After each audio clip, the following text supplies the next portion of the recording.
আমি এবারে একটু আসছি হচ্ছে বাংলাদেশের যে ডিজি আলম ফজলুর রহমানের বক্তব্যে তিনি বলছেন যে ভারত পাকিস্তান আক্রমণ করলে বাংলাদেশের উচিত হবে উত্তর পূর্ব ভারতের 7 রাজ্য দখল করে নেওয়া। এই যে এরা বলছে, এদের সাথে তো এটা তো গণতন্ত্রের কোনো ভাষাই বুঝছে না। আন্তর্জাতিক চুক্তি সম্মান অ্যাটেনশন ডাইভার্ট করা, কার অ্যাটেনশন ডাইভার্ট করবে? বাংলাদেশের জনগণ বা সেই মানে রাষ্ট্রের এই কথাগুলো যেগুলো আসছে স্বাভাবিকভাবে এগুলো কি সবই দ্বিজাতি তত্ত্বের মানে জন্য, মানে ভারত যতক্ষণ না থাকছে ভারত হচ্ছে মানে আগ্রাসী এবং আধিপত্যবাদী এবং যদি একসাথে প্রশ্ন আসে হিন্দুদের সাথে থাকা যায় না আসিম মুনির, তাহলে কি চাইছে এই উপমহাদেশে বাংলাদেশ? এটা একটা বিগ কোয়েশ্চেন। আদিত্য দাস, দেখুন বাংলাদেশ কি চাইছে বা বাংলাদেশকে কি চাওয়ানো হচ্ছে সেটা বেশি ইম্পর্টেন্ট না।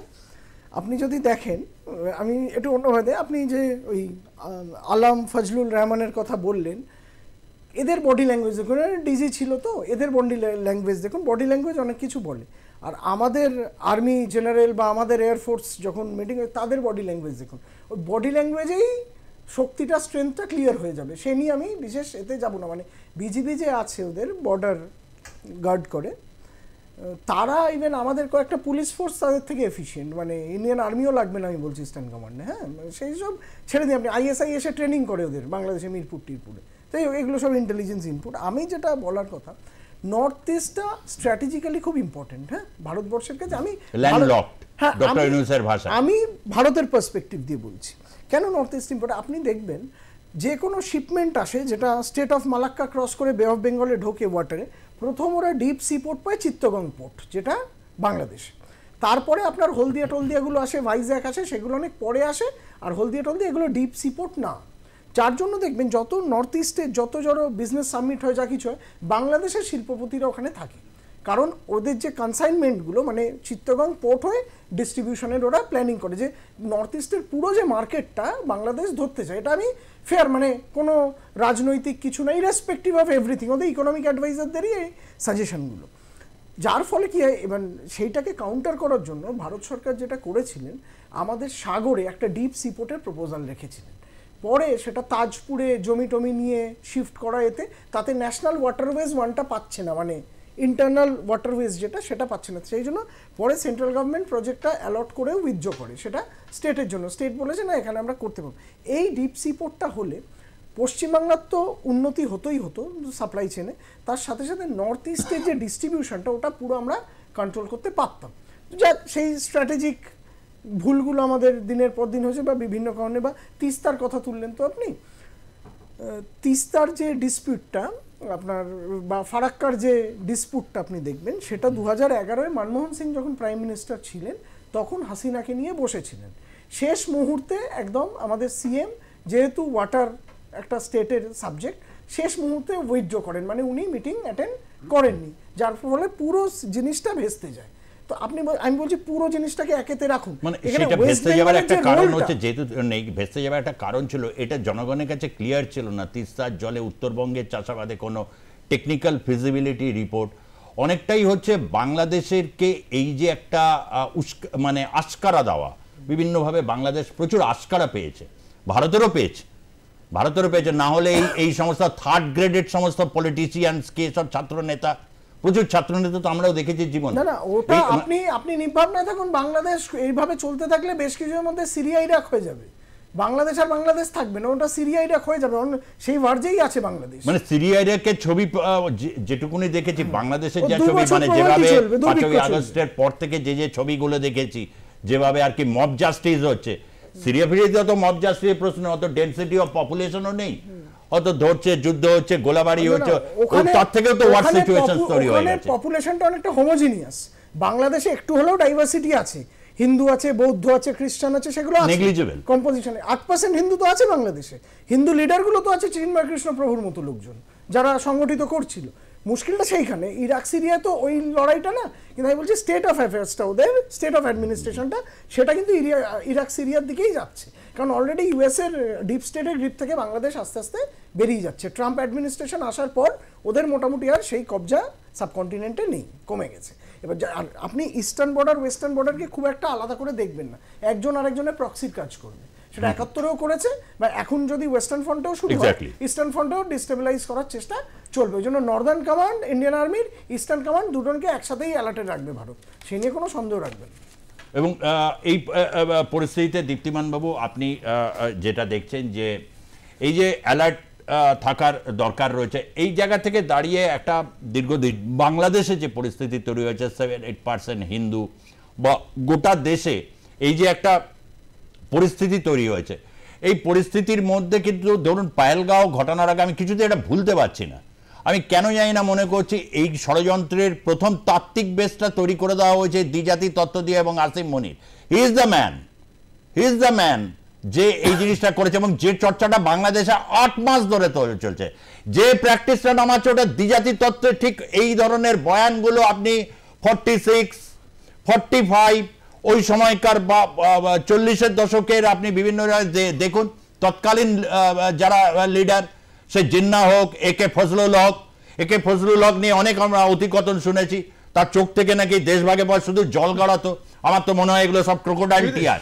সুজিত দা, দ্বিজাতি দত্তর বীজটা কিন্তু 1925 সালে যে সংগঠনটা তৈরি হয় তারাই কিন্তু প্রথম ইনজেক্ট করেছিল। মানে আপনি বলছেন মানে তার আগে ইনজেক্ট তারা করেছে, আর ভালো মানুষরা জিন্না ওটাকে নিয়ে। আমার একটা প্রশ্ন আছে এখানে দাদা, মানে জিন্না কোনো ভূমিকা নেই। আমি বারবার দেখি এই ন্যারেটিভটা ছোট। এক সেকেন্ড আমাকে বলতে দেন।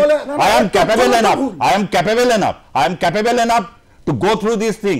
1925 এর আগে বা পরের আপনি যখন বলছেন, তার আগে খিলাফত আন্দোলন তো হয়েছে, তখন আসেনি এইসব প্রশ্নগুলো। না প্রশ্ন আমি বলি, তারা যারা বলছে যে তারা দ্বিজাতি দত্তর প্রথম ইনজেকশনটা মানে আসিম মনির তাদের দ্বারা প্রভাবিত হয়ে করছে। আসিম মনিরকে কেউ আমি তো প্রশ্নটা রাখছি এটাই, মানে যদি এটাই তো প্রবলেম। আমি প্রশ্নটা রাখছি, সত্যটা বললে প্রবলেম, ফ্যাকচুয়াল সমস্যা আছে এখানে। কিরম বলি আমি আপনাকে, প্রথম পাকিস্তানের যে সেপারেট নেশন এই মডার্ন ইন্ডিয়া, সেটা দিয়েছিল আলামা ইকবাল 1934 এলাহাবাদ মুসলিম লীগ কনফারেন্স। তার আগে হয়নি। তার আগে যেটা হয়েছিল মুসলিম লীগের ক্রিয়েশন হয়েছিল, যেটা ঢাকায় হয়েছিল। তারপরে যেটা হয়েছিল সাইয়াদ আহমেদ খানকে ওরা বারবার পারপিচুয়েট করে বক্তৃতায় আনে, যেটা আসিফ মনির এবারেও করেছে। 1925-এ আপনি একটা স্টেটমেন্ট দেখিয়ে দিন আমায়, কোথায় কোন সংগঠন ভারতীয় সংগঠন দেশভাগের কথা বলেছে 1925? না, নেই, আমি পাইনি।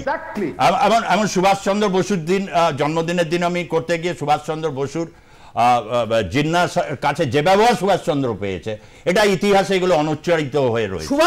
সুভাষচন্দ্র বসু আবার হিন্দু সাভারকারের সাথে দেখা করেছে। সাভারকার, আমায় শেষ করতে দিন। সেই সময় রাসবিহারী বোস জাপানে হিন্দু মহাসভার ইন্টারন্যাশনাল ওয়ার্কিং প্রেসিডেন্ট, তার কন্ট্রাক্টর বিনায়ক দামোদর সাভারকারই দিয়েছিল সুভাষ বোসকে। না, সেটা জানি। সুভাষচন্দ্রকে সাভারকার শুধু এটাই বলেছিলেন, ভারতীয় ব্রিটিশ সেনাবাহিনীতে হিন্দুদের যোগদানের বিষয়ে আমি বেশি চিন্তান্বিত রাদার দ্যান আদার থিং। কিন্তু জিন্না পরিষ্কার সেই একই স্টেটমেন্ট জিন্না ছিল যে হিন্দু মুসলমান একসাথে, we want separate state, separate nation.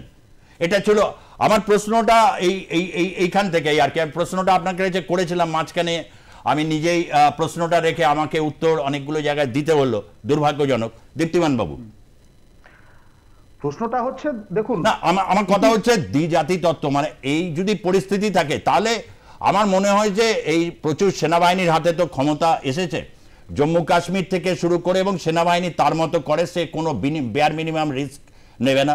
ফলে পর্যটন এই সেই লাটে উঠলো, দুদিন পরে বয়ান আসবে, খেতে পাচ্ছে না, মানে হাইয়েস্ট জিডিপি রাজ্যগুলোর মধ্যে জম্মু খেতে পাচ্ছে না, বাকি এই অবস্থা। এইরকম কি পরিস্থিতি? কিন্তু বাংলাদেশ এই চতুরায়ের সাথে যে 8 মাস ধরে এই ভয়ঙ্কর পরিস্থিতিটা তৈরি করে রেখেছে, এটাও কি এরকম ভাবেই চলতে থাকবে? আমার এটাই হচ্ছে সবচেয়ে বড় এখন আশঙ্কা। আমি আপনাকে একটা জিনিস আজকে পরিষ্কার করে বলে রাখছি, ভারতবর্ষ বাংলাদেশের সঙ্গে লড়াই করতে গিয়ে, এটা ঘোষিত লড়াই যদি করে, তাহলে সেটা ভারতবর্ষের মান সম্মানের পক্ষে ক্ষতিকারক হবে। এই একটা জিনিস বুঝে রাখুন। বাংলাদেশকে আমি আগেও বলেছি, এখনো বলছি, বাংলাদেশ 2 ঘন্টার প্রশ্ন, যুদ্ধ করতে হবে না। আমি আজকেও বলছি, দায়িত্ব নিয়ে এই কথাটা বলছি। বাংলাদেশকে আমি গুরুত্ব দিচ্ছি না, কিন্তু বাংলাদেশের যে মানসিকতাটা, সেই মানসিকতাটাকে ধ্বংস করতে গেলে বাংলাদেশ ডেফিনিট ভাবে, আর এই অবস্থা চললে পরে বাংলাদেশ ভাগ হতে বাধ্য। কারণ যারা এখন এখানে কাজ করছে তাদের একটা অংশ চট্টগ্রামটা অলরেডি আলাদা পার্ট। ঢাকাতে কিছু চিঙ্কু নেতা, চিঙ্কু বাম, এই চিঙ্কু বাম ওখানে সব একটা ন্যারেটিভ তৈরি করছে। আর উত্তরবঙ্গের হাওয়া ভিন্ন, বাস্তবতাটা বুঝতে হবে। বাংলাদেশের communist party of Bangladesh CPB তার যে জেনারেল সেক্রেটারি সে স্টেটমেন্ট দিয়েছে বিএনপির সাথে তারা আগামী দিনে অতি দক্ষিণপন্থী শক্তিগুলোকে আটকাবার জন্য তারা নির্বাচনী জোটে যাচ্ছে। অবাক করার কি আছে? আমাদের ওয়েস্ট বেঙ্গলই তো তার উদাহরণ হয়ে আছে। একদম অবাক হওয়ার কি আছে? এদের ক্যারেক্টারিস্টিকটাই তো সেম, এতে অবাক হওয়ার কিছু নেই। ধর্মের নামে সবচেয়ে বেশি কথা বলছে তো কমিউনিস্ট পার্টিরা, এই চিঙ্কু বামরা। এই চিঙ্কু বামদের যে ক্যারেক্টার সেটা আজকের থেকে নয়, বহু দেশ ভাগের আগের থেকে এই সেম ক্যারেক্টার তারা ধারণ করে আছে। তাদের নিজেদের মধ্যে তারা একত্রিত থাকতে পারছে না। আমি আপনাকে বলছি তারা নিজেদের মধ্যে একত্রিত থাকতে পারছে না। ভারতবর্ষে অন্তত পক্ষে 50খানা বাম পার্টি আছে, সিপিআই, সিপিএম, সিপিআইএমএল, এসইউসিআই করে। আপনি বাংলাদেশে কনসেন্ট্রেট করুন, বাংলাদেশ পাকিস্তান ভারতের রাজনীতি নিয়ে আলোচনার বিরাট সুযোগ আছে, সামনে 2026 আসছে। তো আমার প্রশ্নটা যেটা, সেটা হচ্ছে ভারতবর্ষের যে নীতিটা, সে নীতিটা কিন্তু একেবারেই অর্থশাস্ত্রীয় নীতির দিকে যাচ্ছে, পরিষ্কার কথা। কারণ এদের হাতে পয়সা আসলে পরে উগ্রপন্থাটাকে ছড়াবে, আর ভারতবর্ষ সেই জায়গাটাকে আটকাচ্ছে, বালুচিস্তানেও আগাচ্ছে। আর বাংলাদেশের ক্ষেত্রে কি হয়েছে, বাংলাদেশ 5 তারিখের পরের থেকে বাংলাদেশের মেইন ইন্ডাস্ট্রি গার্মেন্টস, সেটাকে তুলে এনে ভারতবর্ষে নিয়ে এসছে। কর্মসংস্থানের জায়গাতে বাংলাদেশ পিছিয়ে পড়ছে। ফরেন রিজার্ভ ওদের কাছে যেটা আসছে, সেই ফরেন রিজার্ভটার থেকে ওদের আমদানির পরিমাণটা বেশি। আর এখন যেটা ওদের কাছে দেখছেন সেটা ডিপ স্টেটের কিছু পয়সা আসছে।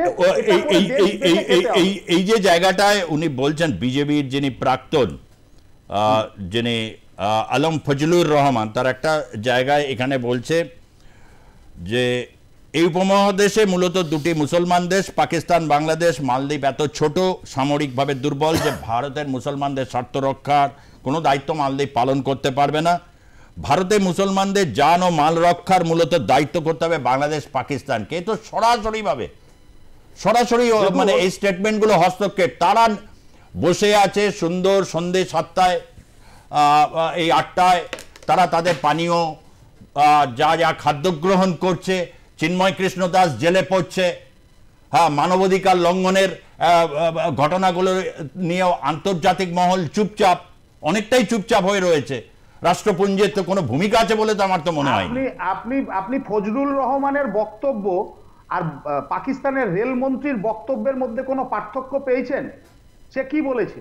সে বলেছে যে ভারতবর্ষের মুসলিমরা খুব কষ্টে আছে। আসাদুদ্দিন ওবেসি কি আকাশ থেকে পড়েছে নাকি ও খ্রিস্টান? আসলে বিষয়টা হচ্ছে নিজেরা সমস্যাতে আছে, নিজেদের সমস্যাটা যেন কমে। মুসলিম মুসলিম মুসলিম বলছে। বাংলাদেশের এইটা বাংলাদেশ পাকিস্তানের স্টাইলে চলছে। আমি আপনাকে একটা কথা মানে পরিষ্কারভাবে বুঝে রাখতে হবে, বাংলাদেশ চলছে পাকিস্তানের স্টাইলে। আর এই ধারণাটা যেটা বাংলাদেশে মুক্ত মনা ছিল, যারা সেই মুক্ত মনাদের ধ্বংস করাটা কাজ হচ্ছে বাংলাদেশের প্রথম। দেবশ্রী বাবু, বাংলাদেশ আর পাকিস্তান যদি এই হয়, এই প্রশ্নে, ইসলাম প্রশ্নে ভারতীয় মুসলমানদের স্বার্থ রক্ষার কথা একজন প্রাক্তন প্রধান বলছে, এই ধরনের স্টেটমেন্ট। একটা কথা একটু আপনাকে বলে নিচ্ছি। কয়েকদিন পরে বেশ কিছু বাংলাদেশিকে ভারতবর্ষ পাঠাবে, তখন দেখবেন ওরা আবার পাকিস্তানের মতো দরজা বন্ধ করে দেবে, বলে আমরা নেবো না। ওরা মুসলিম মুসলিম বলতে হবে না, এইটা ওদের চরিত্র। আমি এইটা জেনে রাখুন, এটা হতে যাচ্ছে কয়েকদিনের মধ্যে।